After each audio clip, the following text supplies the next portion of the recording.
الحمد للہ رب العالمین والعاقبۃ للمتقین والصلاة والسلام علی سید الانبیاء والمرسلین وعلی آلہ واصحابہ اجمعین، اما بعد، اعوذ باللہ من الشیطان الرجیم، بسم اللہ الرحمن الرحیم۔ یا ایہا الناس اعبدوا ربکم الذی خلقکم والذین من قبلکم لعلکم تتقون۔ آمنت باللہ صدق مولانا العظیم وصدق رسولنا بلاغ المبین، ونحن علی ذلک لمن الشاہدین والشاکرین والحمد للہ رب العالمین۔ قال اللہ تبارک و تعالی فی شان حبیبہ مخبرا وامرا، ان اللہ وملائکتہ یصلون علی النبی یا ایہا الذین آمنوا صلوا علیہ وسلموا تسلیما۔ الصلاۃ والسلام علیک یا سیدی یا رسول اللہ وعلی آلک واصحابک یا سیدی یا حبیب اللہ۔ الصلاۃ والسلام علیک یا سیدی یا نبی اللہ وعلی آلک واصحابک یا سیدی یا نور اللہ۔ اللہم صلی علی سیدنا و مولانا محمد معدن الجود والکرم وآلہ وصحبہ وعطرتہ وبارک وسلم۔ تمام تعریفیں، حمد اور ثنا اللہ تبارک و تعالیٰ کے لیے۔ درود و سلام نبی اکرم نور مجسم شفیع معظم احمد مجتبیٰ جناب حضرت سیدنا محمد مصطفیٰ صلی اللہ تعالی علیہ وسلم کی ذات والا صفات کے لیے حمد و صلات کے بعد، دوستو، بزرگوں اور بھائیوں، قرآن مجید فرقان حمید میں اللہ تبارک و تعالیٰ نے فرمایا ہے، اپنے بندوں کو اپنی عبادت کی طرف توجہ دلائیے، اپنے بندوں کے دلوں میں عبادت کا شوق، ذوق اور نظریہ پیدا فرمایا۔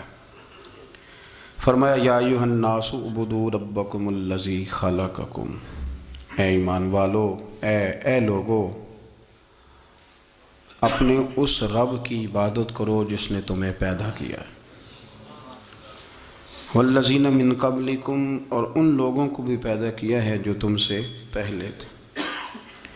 تمہیں عبادت کا نفع یہ ملے گا لعلکم تتقون، کہ تم پرہیزگار ہو جاؤ گے۔ عبادت اس لیے کرو کہ اللہ نے تمہیں پیدا کیا ہے، اور اس لیے کہ تم سے پہلے لوگوں کو بھی اللہ نے پیدا کیا ہے۔ اور پھر ارشاد فرمایا کہ الذی جعل لکم الارض فراشا، وہی رب ہے جس نے تمہارے لیے زمین کو فرش بنایا ہے، والسماء بناء، اور آسمان کو چھت بنایا ہے، وانزل من السماء ماء فاخرج به من الثمرات رزقا لکم۔ زمین کو فرش بنایا، آسمان کو چھت بنایا، پھر آسمان سے پانی برسایا جس کے ذریعے پھل نکالے، اور وہ بھی کسی اور کے لیے نہیں، رزقا لکم، تمہارے رزق کے لیے، وہ بھی تمہارے رزق کے لیے۔ یہ ساری نعمتیں تمہیں دی ہیں، اب فلا تجعلوا للہ اندادا، اب تم اللہ کے ساتھ کسی کو شریک نہ بناؤ، وانتم تعلمون، اور تم جانتے بھی ہو، تمہیں خبر بھی، تمہیں پتہ ہے کہ عبادت اللہ کی کرنی چاہیے، تمہیں پتہ ہے کہ نماز پڑھنی چاہیے، تم جانتے ہو کہ نوافل ادا کرنی چاہیے، تمہیں پتہ ہے کہ سجدے آنکھیں بند کر کے جھوٹ کی زندگی جی کے، اپنے ساتھ بددیانتی کر کے، دھوکہ دے کے، اپنے آپ کو دائیں بائیں، اپنے آپ کو کہیں مصروف رکھ کے کچھ وقت ضائع تو کر لیتے ہو، پر تمہیں پتہ تو ہے نا کہ عبادت اللہ کی کرنی، تمہیں اس کی خبر ہے۔ فرمایا اس رب کی، دیکھیں نا، انسان پر اگر کوئی شخص نیکی کر دیتا ہے، احسان کر دیتا ہے، تو انسان اس کے سامنے پھر گردن نہیں اٹھا سکتا، یار یہ میرے مشکل وقت کا دوست ہے، اس نے میرے ساتھ نیکی کی ہے، کبھی بھی گردن نہیں اٹھائے گا، جھکا کے رکھے گا۔ تو اگر عام کوئی نیکی کر دے تو اس کے سامنے انسان کبھی گردن نہیں اٹھاتا، تو جو رب ساری نعمتیں عطا فرمائے، جو کہے کہ تیری تخلیق میں نے کی، تجھ سے پہلوں کو بھی پیدا میں نے کیا، تیرے لیے زمین کا بچھونا بھی میں نے بچھایا، آسمان کی چھت بھی میں نے لگائی، تیرے لیے زمین سے ساری اناج کو، پھل کو، کھیتیوں کو نکالا بھی تیرے لیے، اب تو اس طرح کر کہ تو میری عبادت کر، تو میری بارگاہ میں جھک جا۔ بہت سارے نشے لوگوں کو لگے ہوئے ہوتے ہیں، ہر آدمی کوئی نہ کوئی نشہ کرتا ہے، کوئی دولت کا کرتا ہے، کوئی شہرت کا کرتا ہے، کوئی اپنی تعریف کا نشہ کرتا ہے، دو چار لوگوں سے تعریف سن کے مطمئن ہو جاتا ہے۔ ناراض تو نہیں ہو گیا اس جملے سے؟ آپ کرتے ہیں لوگ دولت کا نشہ بھی، یہ جب نقصان ہوتا ہے تو بندے بیمار نہیں ہو جاتے؟ پیسے ڈوب جاتے ہیں تو لوگ بیمار نہیں ہو جاتے؟ تو اس کا مطلب یہ ہوتا ہے کہ نشہ ٹوٹ گیا ہے۔ اب بہک ہوئے ہیں نا تھوڑے سے تو کانپتے ہیں، تڑپتے ہیں، پریشان۔ نشہ ہی اسی طرح ہی کرتا ہے نا، نہیں ملتا تو پریشان ہوتا ہے۔ یہ سارے نشے ہیں، مختلف قسم کا نشہ۔ ہم مانتے نہیں اس بات کو، تسلیم نہیں کرتے، کیونکہ تسلیم کرنا بڑا مشکل کام ہے۔ اس کے لیے تو بڑی ساری چیزیں جو ہیں وہ دبوچ کے اور بڑی سارے رستے پھلانگ کے آنا پڑتا ہے، تو بڑا مشکل ہے ماننا، ورنہ کرتے ہیں ہم، ہمارا مزاج ہے۔ یہ گھومنے پھرنے کا، دنیا دیکھنے کا بھی ایک نشہ ہے، یہ بہت ساری باتیں کرنے کا بھی ایک نشہ ہے، گپ شپ کا بھی ایک نشہ ہے۔ دو چار لوگوں کی جب تک پگڑیاں نہ کھول لیں، بعض لوگوں کو نیند نہیں آتی۔ یہ غیبت کا، چغلی کا، بددیانتی کا، یہ بھی ایک نشہ ہے۔ اس پر ملا رومی رحمۃ اللہ نے بڑا کلام لکھا ہے، وہ کہتے ہیں مانگ کے کھانے کا بھی نشہ ہے، مانگ کے کھانے کا بھی نشہ ہے۔ وہ کہتے ہیں کہ ایک بھیک مانگنے والی خاتون تھی، تو بادشاہ کے پاس بھیک مانگنے آئی، تو بادشاہ کو پسند آ گئی، اس نے شادی کر لی۔ اب اس کو عادت تھی بھیک مانگ کے کھانے کی، تو وہ کنیزوں سے کہا کرتی تھی کہ فٹافٹ نہ روٹی لے کے آیا کرو، میں 2-3 دفعہ مانگوں تو پھر لایا کرو، چونکہ ایک نشہ ہے نا، تو میں مانگوں 2-4 دفعہ تو پھر۔ تو انسان بہت سارے نشے کرتا ہے، یہ مانتا نہیں۔ یہ موبائل، یہ فیس بک، یہ سارے نشے ہی ہیں۔ اپنی فوٹو لگا لینا، سارا دن اسی کو دیکھتے رہنا۔ اور بڑے بڑے سیانے بندے جو وزادار ہیں، بڑے وزادار لوگ ہیں، لیکن وہ بھی سنجیدگی کے قائل نہیں، اس طرح کے نشوں کا شکار ہیں۔ یہ سارے نشے ہیں جو ہم نے پال لیے۔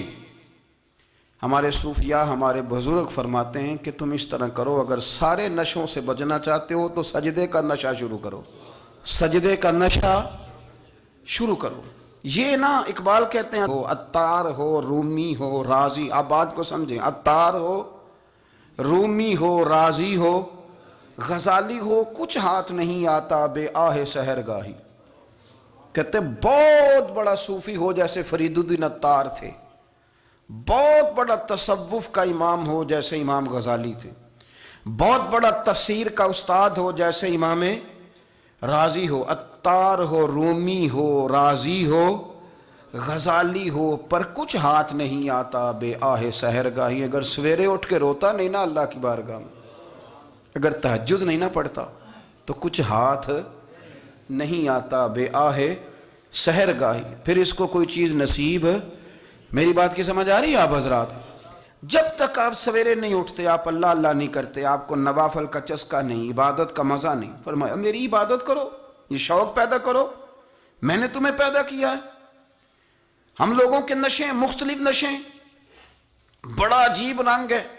محفل کی صدارت کرنے والے بڑے پیر صاحب، بڑے القابات، بیچ میں سے بندہ تلاش کرنے سے بھی نہیں مل رہا، اتنے بڑے لقب ہیں اس کے، لیکن وہ سج سنور کے 2.5 گھنٹے بیٹھا رہا محفل میں، اور نماز کا وقت آیا تو اس نے مختصر سی پڑھی، وہ نکل گیا، ہلکے سے سجدے کیے۔ اتنا بڑا عشق رسول، نعت خواں، ہو کیا بات ہے، اور عشق رسول کا بہت بڑا پیغامبر، بہت بڑا مبلغ، اور بیچارہ سمجھ ہی نہیں سکا کہ اللہ کے رسول نے فرمایا تو نماز پڑھ میری آنکھیں ٹھنڈی ہو جائیں گی۔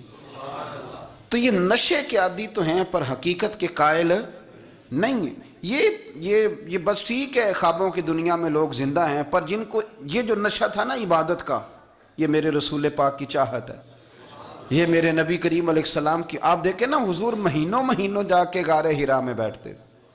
کیا وہاں تبلیغ کرتے تھے؟ کوئی کتاب لکھتے تھے؟ رسول کریم علیہ السلام مہینہ مہینہ رہتے غار حرا میں. کوئی نہ مجھے دیکھے، کوئی نہ مجھے ملے. حضور یہاں کیا ہے؟ فرمایا میں اپنے رب کی عبادت کروں گا.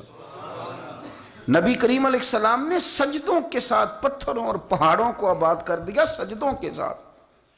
آپ کا سجدہ آپ کو بہت ساری چیزوں سے چھڑا لیتا ہے، یہ بہت ساری جگہوں سے جھکنے سے بچا لیتا ہے.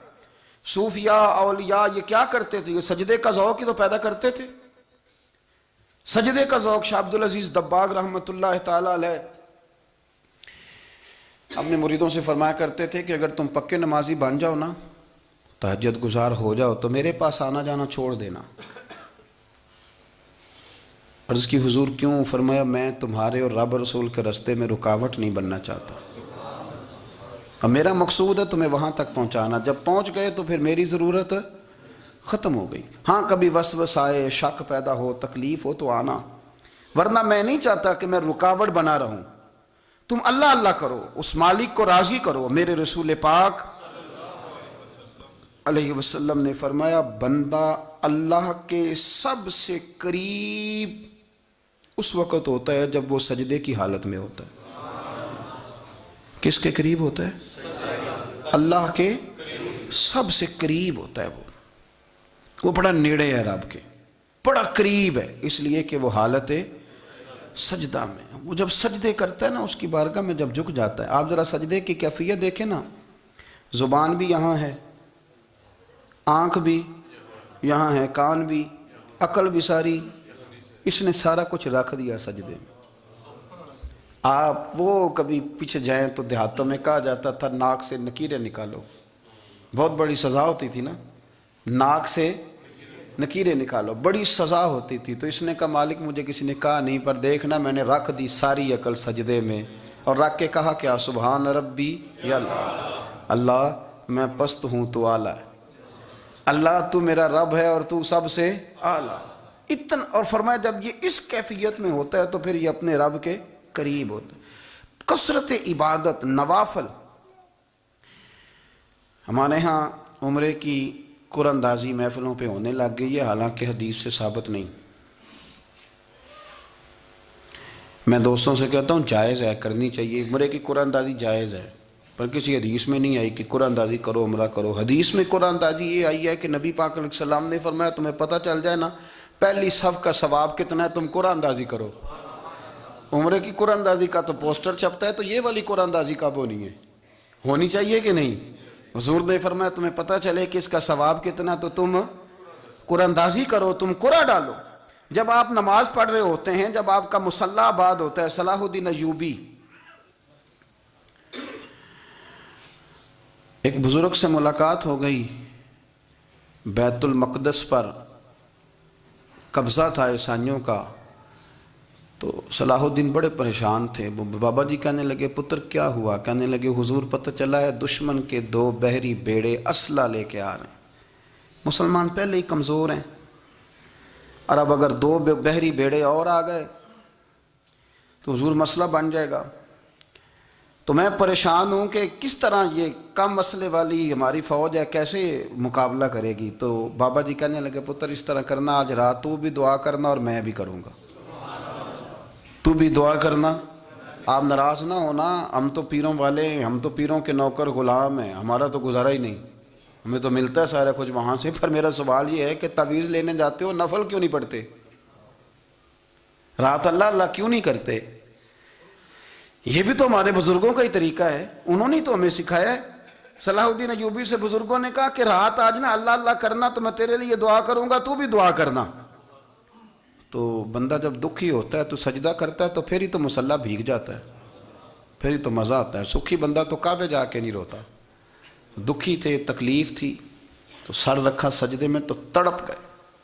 اور وہ بابا جی کہتے ہیں میں مسجد آیا تو صلاح الدین چیخیں مار کے رو رہا تھا اور کہہ رہا تھا مالک میں کوئی اپنی شان کے لیے تو نہیں نہ لڑ رہا، اللہ کو میں کوئی قبضوں کے لیے تو نہیں لڑ رہا، مالک تیرے لیے لڑ رہا ہوں، مجھے بے آبرو نہ کرنا، میری مدد فرمانا. کہتے ہیں میں آیا تھا کہ مسجد میں دعا کروں گا، پر صلاح الدین ایوبی کو روتے دیکھا تو میں لوٹ گیا۔ تو سویرے صلاح الدین ملے تو بڑے خوش تھے۔ میں نے کہا پتر کیا ہوا؟ کہنے لگے حضور وہ بحری بیڑے دو آ رہے تھے نا اسلحہ لے کے، دونوں ڈوب گئے پانی میں ڈوب گئے۔ تو بابا جی کہنے لگے صلاح الدین وہ پانی میں نہیں ڈوبے، وہ تیرے آنسوؤں میں ڈوب گئے، وہ غرق ہو گئے۔ وہ جو تو نے مسلح بات کیا تو وہ تیرے آنسوؤں میں ڈوب گئے، وہ غرق ہو گئے، وہ تباہ، اتنے قیمتی تھے تیرے آنسو کے بہا لے گئے دشمن کے بحری بیڑوں کو۔ میرے بھائی ٹھیک ہو گیا جی، میرے عزیز سمجھ لیں اس بات کو ہمیشہ کے لیے، اور اس پر غور کر لیں اچھے طریقے سے کہ میرے رسول کریم سید عالم صلی اللہ علیہ وسلم نے نا ہماری توجہ دلائی، حضور نے ہمیں بتلایا، ہمارا ذوق بڑھایا عبادت کی طرف۔ ایک صحابی تھے حضرت ابو فاطمہ رضی اللہ تعالیٰ عنہ، یہ ترمذی شریف کی حدیث ہے۔ نبی پاک علیہ السلام نے فرمایا ابو فاطمہ قیامت کے دن مجھ سے جلدی ملنا چاہتے ہو کہ دیر کے ساتھ؟ تو کہنے لگے حضور کون ہوگا جو دیر سے ملنا چاہے گا؟ ہم نے تو جان دے دی وعدہ دیدار پر۔ اعلیٰ حضرت فرماتے ہیں جان دے دی وعدہ اور نقد اپنا دام ہو ہی جائے گا۔ مجھے لگتا ہے کہ یہ سودا نقد و نقد ہو جانا ہے، چونکہ ہم نے جان دے دی وعدہ دیدار پر۔ آپ نے وعدہ کیا تھا کہ مریں گے تو پھر زیارت ہوگی، تو مر گئے ہم زیارت کی خاطر۔ جان دے دی وعدہ دیدار پر، تو نقد اپنا دام ہو ہی جائے گا۔ اے رضا ہر کام کا ایک وقت ہے، دل کو بھی آرام ہو ہی جائے گا۔ تو حضرت ابو فاطمہ رضی اللہ تعالیٰ عنہ سے نبی پاک صلی اللہ علیہ وسلم نے فرمایا جلدی ملنا چاہتے ہو کہ دیر سے؟ عرض کی حضور فٹافٹ ملنا ہے، میں نے قیامت کے دن آپ سے جلدی ملنا ہے۔ تو نبی پاک علیہ السلام نے فرمایا پھر اس طرح کرنا، دنیا میں رہ کے سجدے زیادہ کرنا، پھر سجدے زیادہ کرنا، قیامت میں ملاقات جلدی ہو جائے گی، قرب ملے گا تمہیں۔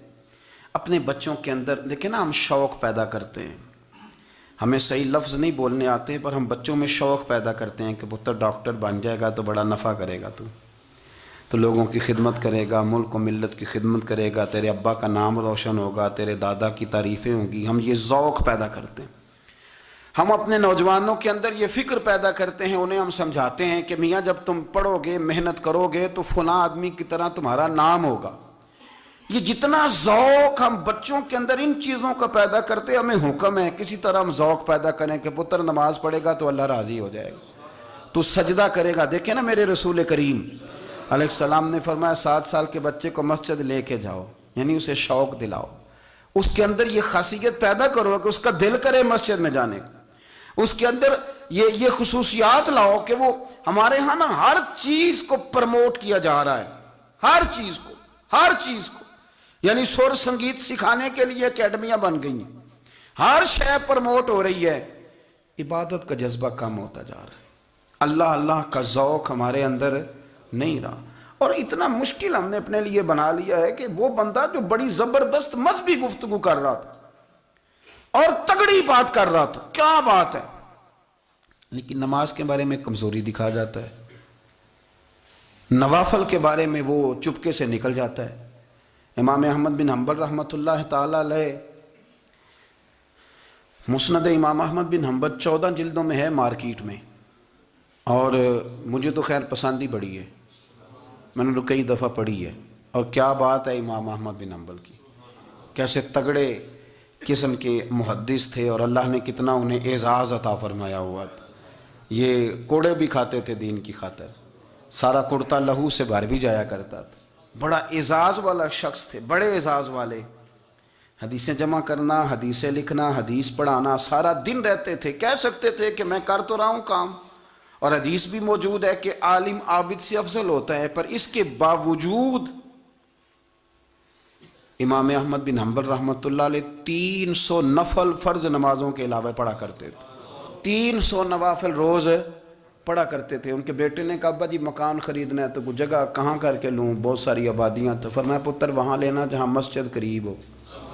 میرے رسول کریم سید عالم صلی اللہ علیہ وسلم اتنا پسند کرتے مسجد کو، اتنا پسند کرتے نماز کو، کہ رسول کریم صلی اللہ علیہ وسلم تہجد کی نماز بھی پڑھتے، پھر حضور فجر کی نماز بھی پڑھتے، نبی پاک وتر کو الگ کر کے پڑھتے، عشاء کے ساتھ نہیں پڑھتے۔ یہ تو ہم اس لیے اجازت دی، ہمارے بزرگوں نے کہ بعد میں اٹھے گا کون علیحدہ وطر پڑھنے کے لیے، عشاء کے ساتھ پڑھ لے، وطر پڑھتے، تہجد پڑھتے، فجر پڑھتے، اشراق پڑھتے، چاشت پڑھتے، پھر مغرب کی نماز کے بعد 6 رکعت اوابین پڑھتے، پھر رات کو صلاۃ اللیل پڑھتے۔ سیدہ عائشہ صدیقہ کہتی ہیں زمانہ سو جاتا اور میرے رسول مصلی بچھا کے کھڑے ہو جاتے، او یار کھیتی باڑی کر کے نہیں، محنت مزدوری کر کے نہیں۔ جناب عائشہ کہتی ہیں میں یہ بھی دیکھتی کہ حضور ایک آیت شروع کرتے تو ساری رات اسی کو پڑھتے، اور میری نظر جاتی تو قدم مبارک پہ ورم آ جاتا۔ یار نماز پڑھ کے اتنی مشقت کر کے، اتنی جد و جہد کر کے ورم آ گیا، یا رسول اللہ اتنی محنت کیوں کرتے ہو؟ فرمایا افلا اکون عبدا شکورا، کیا میں اپنے رب کا شکر گزار بندہ نہ بنوں؟ صحابہ کا ذوق عبادتوں کا، ریاضتوں کا، تلاوتوں کا، طبیعت ہے ان کی، وہ ایک دوسرے کو، حضرت مولا علی شیر خدا کرم اللہ تعالی وجہہ الکریم کے زمانے میں روم کے بادشاہ نے کہا یار یہ مسلمانوں کا پتہ تو کرو، یہ آخر کیوں اتنے زیادہ مجاہد ہیں؟ اس زمانے میں جاسوس بھیجنے کا مزاج تھا، اب تو جاسوس پکڑا جاتا ہے، اب تو جاسوس اور جاسوسی کا شوق ویسے آج بھی ہے۔ عرض کروں تھوڑی سی بات اس عنوان سے، پتہ کیا ہمارا مسئلہ ہے؟ ہم جہاں جاتے ہیں نا وہاں تھوڑی خوشبو سونگھنے کی کوشش کرتے ہیں، وہ کیا ہے تو یہ کیا ہے تو ادھر کیا ہے تو تھوڑا سا ادھر کیا ہے۔ میرے رسول پاک پڑھیے درود شریف، سارے پڑھیے ذرا زور سے، صلی اللہ تعالی۔ نبی پاک علیہ السلام نے فرمایا جاسوسی نہ کرنا ورنہ تم بندوں کو خراب کر دو گے، اور فرمایا اس طرح نہ ہو کہ تم کسی کے آپ کھول نہ نکلو تو تمہارے پہلے کھول جائیں۔ یہ جو ذوق ہے نا یہ ختم کریں، چھوڑیں، مطلب آپ کس چکر میں پڑے ہوئے ہیں؟ اتنی زیادہ توجہ کرنے کی کیا ضرورت ہے؟ نے کام سے کام رکھیں، اس میں بندہ تھوڑا سا نا آسان رہتا ہے۔ یہ جو بہت زیادہ ٹٹولنے والے لوگ ہوتے ہیں نا وہ بیچارے پھر عمر ٹٹولتے ہی گزار دیتے ہیں، اس لیے کہ مزاج ہی بہت پکا ہے، بوری کا منہ کھول کے اندر تک ہاتھ ڈالنا، تو پھر کئی دفعہ سامنے سے بچھو بھی لڑ جاتا ہے، خرابی ہوتی ہے۔ تو جاسوسی کی جاتی تھی، اس نے بھی جاسوس بھیجے، کیونکہ قبیلوں کے لوگ تھے، کچھ مسلم کچھ کافر، پہچانے نہیں جاتے تھے لوگ، تو کچھ لوگ اس نے بھیجے، انہوں نے آ کے نا تحقیق کی، ریسرچ کری کہ آخر ماجرا کیا ہے، تو واپس جا کے انہوں نے رپورٹ دی نا روم کے بادشاہ کو۔ اس رپورٹ کا ایک جملہ بڑا شاندار ہے، وہ کہنے لگا بادشاہ ہمیں مسلمانوں کی کوئی سمجھ نہیں آئی، ہمیں کوئی سمجھ نہیں آئی۔ انہوں نے کہا بھئی کیوں نہیں سمجھ آئی؟ کہنے لگے یار عجیب بندے ہیں، جب رات مصلی پہ بیٹھتے ہیں تو یوں لگتا ہے ان کا دنیا سے رشتہ ہی کوئی نہیں، کوئی کسی کو نہیں جانتا، کوئی اپنے دکھ سنا کے رو رہا ہے، کوئی اپنی بات کر کے رو رہا ہے، لگتا ہے کہ ان کا کوئی رشتہ ہے ہی نہیں جب مصلی پہ بیٹھتے ہیں۔ اور فرمایا جب سویرے یہ جہاد کرنے نکلتے ہیں تو لگتا ہے ان سے زیادہ دلیر ہی کوئی نہیں، حالانکہ جو مصلوں پہ رونے دھونے کے لوگ ہوتے ہیں وہ کئی دفعہ جہاد میں کام نہیں کرتے، لیکن عجیب لوگ ہیں کہ رات کے راہب ہیں، دن کے مجاہد ہیں، کوئی سمجھ نہیں آتی۔ میرے عزیز ان لوگوں نے مصلی آباد کر کے رکھا، تلاوتیں ان کا ذوق رہی، منزل روز پڑھنا، اسباق پڑھنا، وظائف پڑھنا، یہ ان کا ذوق رہا۔ اعلیٰ حضرت بریلوی رحمت اللہ نے 1000 کتاب لکھی ہے، لیکن الوظیفۃ الکریمہ کے نام سے جو وہ صبح و شام وظائف پڑھتے تھے وہ الگ انہوں نے ان کو بیان کیا، پابندی کے ساتھ اپنی اللہ اللہ کرتے تھے۔ شیخ شہاب الدین سہروردی رحمت اللہ علیہ اس پر ایک بندے نے اعتراض کیا، اس نے کہا جی آپ کس قسم کے صوفی ہیں، مرید بیٹھے ہیں اور آپ وہاں نفل پڑھ رہے ہیں؟ یہ بھی بڑا مسئلہ ہوتا ہے نا، جو بندہ ملنے آتا ہے وہ اپنے ٹائم کے حساب سے آتا ہے، اور پھر اس کا یہ بھی خیال ہوتا ہے کہ پیر صاحب جو ہیں وہ چونکہ درویش ہیں تو نہ انہیں روٹی کھانی چاہیے نہ سونا چاہیے، چونکہ وہ درویش ہیں، اور ہم چونکہ درویشوں کے ماننے والے ہیں لہذا ہمارا یہ طریقہ ہونا چاہیے کہ جیسے ہم کہیں درویش ویسے ہی کر جائے، حالانکہ جس کو آپ درویش کہیں گے آپ اس کی مانیں گے، آپ منوائیں گے نہیں، تو ہمارا مزاج ہوتا ہے۔ شیخ شہاب الدین پر لوگوں نے اعتراض کی، حضور لوگ ملنے آئے ہیں، زیارت کرنے آئے ہیں، یہ بندے دعا کرانے آئے ہیں، اللہ اللہ کرانے آئے اور آپ نفل پڑھ رہے ہیں، کیا جملہ ہے، کیا حسن ہے، کیا خوبصورتی ہے۔ فرمانے لگے رب رسول سے مانگنے کے لیے مصلی بچھایا ہے، اگر وہاں سے مانگوں گا نہیں تو تمہیں دوں گا کیا؟ پہلے مجھے کچھ لے تو لینے دو، اگر میرے پلے کچھ ہے ہوگی تو آگے دوں گا نا، تو میں مانگنے گیا تھا کہ یا اللہ دے تیرے بندے لینے آئے ہیں، دے تو میں کچھ لوں گا تو آگے دوں گا نا، لیکن ہمارا یہ سٹیٹس، یہ مزاج، یہ شعور نہیں ہے۔ گپیں، کہانیاں، داستانیں، گفتگو، خطابت، واز، کیا بات، لیکن اگر کچھ کرنے کا کام ہو تو وہ نہیں ہم سے ہوتا۔ میرے نبی کریم علیہ الصلوۃ والسلام نے مصلی سے دل لگانے کا درس دیا، حضور نے توجہ دلائی، صحابہ اس ذوق کے حامل لوگ تھے، وہ کوشش کرتے تھے۔ جناب صدیق اکبر رضی اللہ تعالیٰ عنہ کا عبادت کا مزاج ہمیشہ قائم رہا۔ حضرت عمر فاروق ساری رات اللہ کے حضور کھڑے رہے۔ حضرت عثمان غنی رضی اللہ تعالیٰ عنہ عشاء کی نماز پڑھ کے 2 رکعتوں کی نیت باندھتے تھے، 15 سپارے پہلی رکعت میں پڑھ دیتے تھے اور 15 سپارے قرآن مجید کے دوسری رکعت میں پڑھ دیتے تھے۔ آپ نے نا حضرت عمر فاروق کے وصال کے بعد ان کی ایک بیوہ سے نکاح کیا، حضرت عثمان غنی نے نکاح کیا۔ وہ خاتون آپ کے نکاح میں آئیں تو عرض کرنے لگی، امیر المومنین میرے لیے اعزاز تو بہت ہے کہ میں امیر المومنین کی بیوہ تھی تو امیر المومنین کی منکوحہ ہو گئی ہوں، لیکن حضور نہ تو میں جوان ہوں کہ میرے اندر رغبت ہوتی اور نہ میں اب اس قابل ہوں کہ کوئی خدمت کر سکوں، میرے ساتھ نکاح کی وجہ کیا بنی؟ تو عثمان غنی رو پڑے، فرمانے لگے میں نے عمر فاروق کو مسجد میں اپنے رب سے ڈرتے ہوئے دیکھا ہے، میں نے اسے روتے ہوئے دیکھا ہے، عدل کرتے دیکھا ہے، انصاف کرتے دیکھا ہے، امت کی خیر خواہی کرتے دیکھا۔ تمہارے ساتھ نکاح اس لیے کیا ہے کہ تم مجھے یہ بتاؤ کہ عمر فاروق گھر کے اندر اپنے رب کو کیسے راضی کرتے تھے، گھر کے اندر کیسے راضی کرتے تھے، وہ طریقے بتلاؤ، تم بتاتی جانا اور میں بھی اسی طرح گھر میں عبادت کروں۔ میرے رسول کریم علیہ الصلوۃ والسلام نے ارشاد فرمایا، حضور فرمانے لگے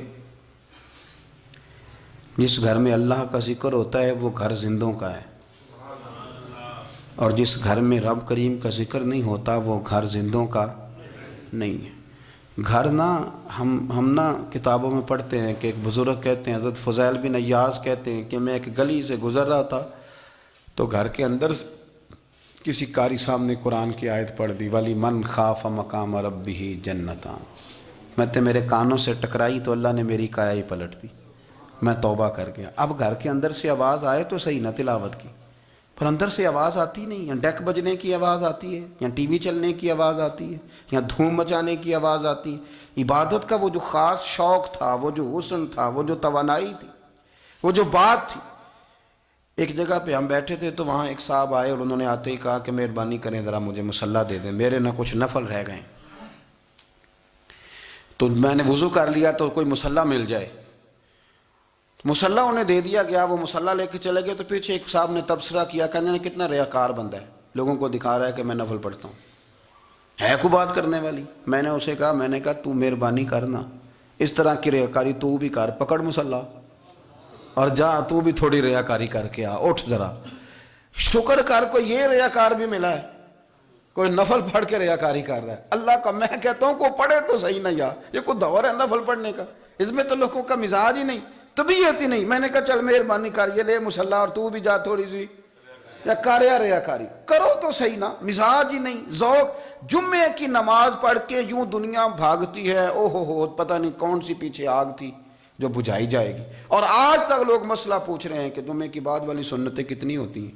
میں نے کہا کتنے سال ہو گئے جمعہ پڑھتے، کتنے سال ہو گئے، ابھی تک سنتوں کا نہیں پتہ، ابھی تک نے علم کے پہلے کتنی رکھتے ہیں اور بعد میں کتنی رکھتے ہیں۔ فجر کی سنتیں کب پڑھنی چاہیے، سنو فجر کی سنتوں کے بارے میں۔ میرے رسول کریم سید عالم صلی اللہ تعالیٰ علیہ وسلم سے ایک صحابی نے پوچھا تھا، حضور میری فجر کی سنتیں رہ گئیں یا رہ جاتی ہیں تو حکم کیا ہے؟ کیا انداز ہے حضور کا، بخاری مسلم کے لفظ سنو۔ حضور سید عالم صلی اللہ علیہ وسلم فرمانے لگے، اس نے کیا پوچھا تھا، حضور جواب کیا دیتے ہیں؟ فرمایا فجر کی سنتیں کبھی نہ چھوڑنا، فجر کی پہلی 2 سنتیں کبھی نہ چھوڑنا۔ یا رسول اللہ صلی اللہ تعالیٰ علیہ وسلم میری رہ گئی ہیں، رہ جاتی ہیں، فرمایا فجر کی 2 سنتیں نہ چھوڑنا، فرمایا فجر کی پہلی 2 سنتیں مجھے دنیا اور دنیا کے اندر جو کچھ ہے وہ سب سے زیادہ پیاری ہے۔ فجر کی 2 سنتیں دنیا اور دنیا میں جو کچھ ہے مجھے وہ سب سے زیادہ پیاری ہیں، اس لیے فجر کی سنتیں نہ چھوڑنا۔ اپنا ذوق، اپنی طبیعت، ہم نے نا ذوق غلط بنا لیا ہے۔ اگر 20 بندے کہہ بھی دیں گے تو نے بڑی شاندار تلاوت کیا تو کیا اس سے بنے گا؟ 100 بندہ کہہ بھی دے تیری کیا بات ہے، کیا بات ہے نعت خاں کی، کیا بات ہے علامہ صاحب کی، پیر صاحب کی، پیر مہر علی شاہ صاحب رحمۃ اللہ علیہ۔ آپ تشریف فرما تھے تو آپ کے ایک ہی بیٹے بابو جی جن کو کہا جاتا ہے، جس دن صاحبزادے پیدا ہوئے تو خادم نہ وہاں سے نکلا. ان لوگوں کے شوق اور طرح کے تھے نا، تو ان کی توجہ بھی اپنے شوق کی طرف رہتی. تو خادم نکلا اندر سے، پیر صاحب مبارک ہو، پیر صاحب مبارک ہو، پیر صاحب مبارک ہو، پیر صاحب مبارک ہو، شور کر رہا ہے. تو پیر صاحب کو وجد ہو گیا، اللہ اکبر اللہ اکبر اللہ. او کیا ہوا، کس بات کی مبارک دے رہے ہو؟ عرض کی حضور اللہ نے بیٹا دیا ہے. تو آپ فرمانے لگے اچھا حضور آپ کیا ہوا، آپ تو پریشان ہو گئے. فرمانے لگے جب تو نے 3 دفعہ کہا نا مہر علی کو مبارک ہو، تو میں سمجھا تھا شاید تجھے کسی نے بتا دیا ہے کہ مہر علی سے اللہ راضی ہو گیا. میں سمجھا تھا کہ شاید تو یہ خبر لے کے آیا ہے کہ کسی نے بتایا ہے کہ مجھے آج خبر ملی ہے کہ مہر علی سے رب اچھا پتر ہوا ہے. الحمدللہ اللہ کا شکر ہے. پر میرے لیے مبارک کا دن وہ ہوگا جب میرا رب کہے گا کہ میں مہر علی سے راضی ہوں. میرے محبوب کہیں گے کہ میں مہر علی سے. آپ بات کو سمجھیں. شوق ہی کسی اور طرف تھا، دل ہی کہیں اور لگا ہوا تھا، طبیعت ہی کہیں اور مائل تھی. کوئی وظیفہ پوچھتے تھے تو پڑھتے تھے وہ لوگ، کچھ اللہ اللہ انہیں بتائی جاتی تھی تو کرنے کا ذوق رکھتے تھے، طبیعت تھی، قائل تھے. حضرت ربیع کہتے ہیں میں بڑی دور سے سفر کر کے گیا حضرت اویس کرنی سے ملنے، بڑی دور سے. اور جب میں پہنچا تو فجر کا وقت تھا. تو حضرت اویس کرنی کو میں نے پا لیا. تو وہ نماز پڑھ کے نا قرآن شریف لے کے بیٹھ گئے. فرماتے ہیں اشراق چاشت کا وقت ہوا تو نفلوں کی نیت باندھ لی. محدث ابن الجوزی نے لکھا ہے، فرماتے ہیں پھر جب زوال کا وقت ہوا تو مسجد میں جھاڑو دینے لگ گئے. زور کی نماز پڑھ کے تو عصر کی تیاری تک وہ مسجد میں بیٹھے رہے. اور میرے نبی پاک علیہ السلام نے فرمایا جو نماز کے انتظار میں بیٹھا ہو وہ نماز ہی میں ہے، وہ نماز ہی میں ہے. فرمایا میری دنیا میری امت کی جو رہبانیت ہے نا وہ اتنی ہے کہ نماز کا انتظار کرے. اذان کے بعد نماز کا یہ راہب ہیں، یہ اس وقت چھوڑ کے بیٹھے ہیں سارا کچھ. فرماتے ہیں عصر تک انہوں نے اللہ اللہ کی، پھر مغرب تک کی، عشاء کی نماز ہوئی تو نماز پڑھی تو وہ تھک گئے. اب مجھے وہ فارغ ہوں مصلی چھوڑے تو میں ملاقات کروں نا. یہ آپ حیران نہ ہو کہ اتنی دیر بندہ کیسے اللہ اللہ کر. ہم نے کی نہیں نا اس لیے ہم پریشان ہیں. جو عادی ہوتے ہیں وہ کر بھی لیتے ہیں. وہ یہ کام میری بات کی سمجھ آ رہی ہے. جب جاتے ہو کسی دفتر میں تو 8 گھنٹے کھڑے رہ لیتے ہو نا، مجبوری ہوتی ہے تو کھڑے رہا جا سکتا ہے. پاسپورٹ کے دفتر بولیے، امیگریشن کی لائنوں میں، اور میں نے تو امبیسیوں میں بندے 12 گھنٹے پہلے جا کے کھڑے دیکھیں، رہ لیتے ہیں کھڑے. تو اگر ان کاموں کے لیے رہا جاتا ہے تو اللہ رسول کے لیے بھی کھڑے رہا جا سکتا ہے. تو فرمانے لگے کہ جب عشاء کی نماز کے بعد آخر انسان تھے، تھک گئے، نیند کا غلبہ ہوا تو تھوڑی ایسے آنکھ بند ہوئی تو کھلی تو رونے لگے. حضرت ویسے کرنی رو کے کہنے لگے مالک مجھے غافل تو نہ کر، ابھی میں نے کیا بھی کچھ نہیں، دن ختم ہو گیا، کوئی نفل نہیں، کوئی اللہ اللہ نہیں، اللہ مجھے غافل نہ کر، میری مدد فرما. فرماتے ہیں جب وہ روئے تو میرے ساتھ جو شخص تھا میں نے کہا اٹھو چلیں. کہنے لگا حضور ملا نہیں. فرمایا جو میں لینے آیا تھا وہ مجھے مل گیا ہے، جو میں ان سے سیکھنے آیا تھا وہ مجھے نصیب ہو گیا، اب اور میں نے کیا لینا، ختم ہو گئی بات، اٹھو چلیں. اللہ کے بندوں نے حضرت ربیعہ بن کعب اسلمی رضی اللہ تعالیٰ عنہ فرماتے ہیں، کہتے ہیں جب بنو قریظہ اور بنو نذیر یہودیوں کے ساتھ حضور علیہ السلام نے جنگ کا اعلان فرمایا تو وہ دشمن ہو گئے. ہمیں خطرہ تھا کہ وہ رات کو کہیں محبوب کو تکلیف نہ دیں. تو کچھ لوگ نا تلواریں لے کے نبی پاک کے دروازے پہ پہرے داری کرتے تھے. گن مین رکھنا حرام نہیں، اگر کسی کو واقعی خطرہ ہو تو اس کے لیے سنت بھی ہے. حضرت علی المرتضیٰ تلوار لے کے حضور کے گھر کا پہرا دیتے تھے. حضرت ربیعہ بن کعب اسلمی رضی اللہ تعالیٰ عنہ فرماتے ہیں کہ رات میری ڈیوٹی تھی کہ میں حضور کے گھر کا پہرا دوں گا. تو فرماتے ہیں میں باہر سن رہا تھا، ساری رات ہی میرے نبی پاک نے اللہ کی تسبیح پڑھی، ساری رات، کبھی تسبیح، کبھی تحلیل، کبھی تحمید، کبھی تکبیر، ساری رات. فرماتے ہیں ساری رات حضور پڑھتے رہے اور ساری رات ہی میں سنتا رہا. مجھے اونگ آ گئی، میری آنکھ لگ گئی، حضور ابھی پڑھ رہے تھے، میں تھک کے سو گیا. اور فرماتے ہیں جب میری آنکھ دوبارہ سے کھلی تو میرے کانوں میں پھر کوئی چیز گونجی تو میں نے کان لگایا تو میرے حبیب ابھی بھی اللہ کو یاد کر رہے. ساری رات حضور رب کی عبادت کرتے. اسی لیے تو کہا یا ایھا المزمل قم اللیل الا قلیلا. حبیب ساری رات تو نہ جاگا کر، تھوڑا آرام بھی کر لیا کر.